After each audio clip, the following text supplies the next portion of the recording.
देले बाड़ू हमारा प्यार के, दिल से निकाल दिहल दिल के हकदार के।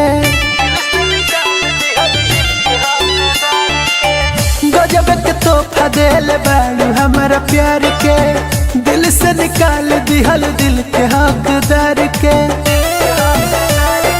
तू भले नफरत करा करे जहाँ मरा तो प्यार करही के बाद मर जाएब तोहरे याद में, एक दिन तो मरही के बाद मर जाएब तोहरे याद में, एक दिन तो मरही के बाद।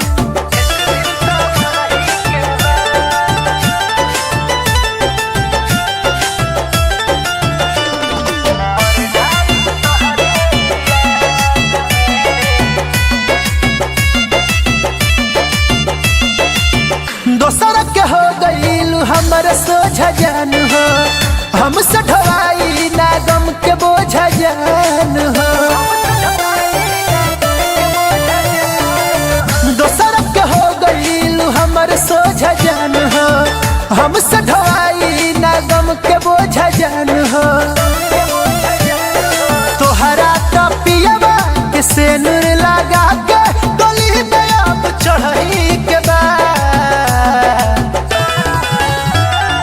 मर जाएब तोहरे याद में, एक दिन तो मरही के बाद मर जाएब तोहरे याद में, एक दिन तो मरही के बाद।